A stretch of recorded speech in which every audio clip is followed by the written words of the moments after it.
Hello from Boston, the tree-lined streets of Charlestown, right across the river from the north end. Good spot for me to deliver my Nick Bosa contract proposal because we have a couple updates. We have some rumors floating around, some reports. Nobody's sure if it's a rumor or a report sometimes when you see it online. But I think we have the parameters have been generally clear for some time now. Perhaps they're crystallizing even more now. One comes from Pro Football Talk, who reported that Chris Jones only wants, and I say only, there are little quotations, but he's only looking for about 28 million. So a lot of people have been speculating that Chris Jones's potential contract he's holding out now for the Chiefs might affect what Nick Bosa might be asking for. If it's only 28 million though, shouldn't affect Nick Bosa. To get you caught up to speed, Bosa, the parameters are somewhere between the highest edge rusher salary, which is 28 million annually for TJ Watt, and the highest defensive player salary period, which is 31.6 million or 31.7 million for Aaron Donald. So that's where the $4 million range that people have been talking about over the past couple days comes in.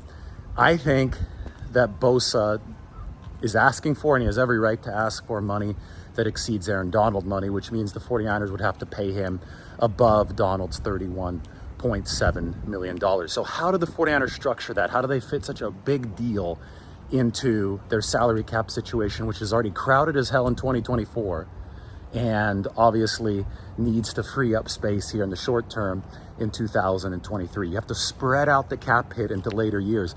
The only way you could do that is if you're willing to pay Nick Bosa massive guaranteed money. And I proposed the contract, and I think the 49ers might have to get creative with this. You could let me know what you think in the comment section, but I think they may have to go to a triple guaranteed bonus structure. And let me explain really quickly.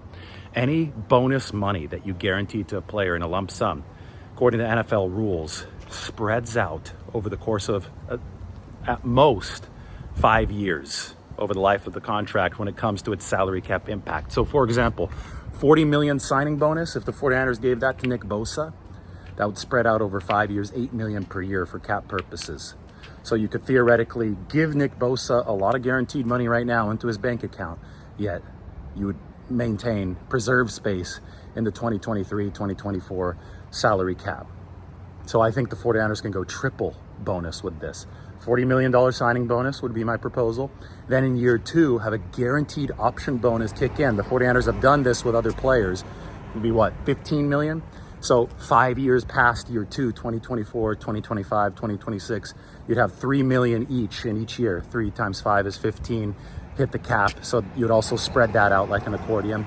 And then my revolutionary thing, but not really revolutionary, it's just, adding math onto the equation here, would be to add a second option bonus for Nick Bosa that would hit in 2025. It would be a guaranteed option bonus, so it could amortize, it could spread out against the cap. That would be a total of what, 40 million plus 15 million plus another 15 million, 70 million guaranteed, but you would be able to keep the cap hits for Nick Bosa, according to my calculations, which I'll share right here at the end, down at about 10 million for this year, which would actually free up 8 million of space for the 49ers, and then at about 17 million for 2024, which is a whole lot more palatable than a cap hit of 35 to 40 million for 2024 when the 49ers are already over the cap, the projected one, and need to save some money. So it's called the triple bonus structure. The Eagles did this with Jalen Hurts. The 49ers have done double bonus structures with some of their players already. And it is something that the 49ers might have to look into to satisfy all interests in this case. The way that you execute this is you're willing to pay Nick Bosa a whole lot of guaranteed money. And you know what? He's a machine built to rush the passer. So I think that paying him some guaranteed money is a compromise and a concession that the 49ers will be willing to make. This is Bunker Hill, by the way, Boston/Charlestown. You got the big monument, the obelisk, currently under construction behind me. It's literally 300 steps to the top. Can't take an elevator, but it's free if you're willing to get that workout. And you can see back to the whole city behind those trees.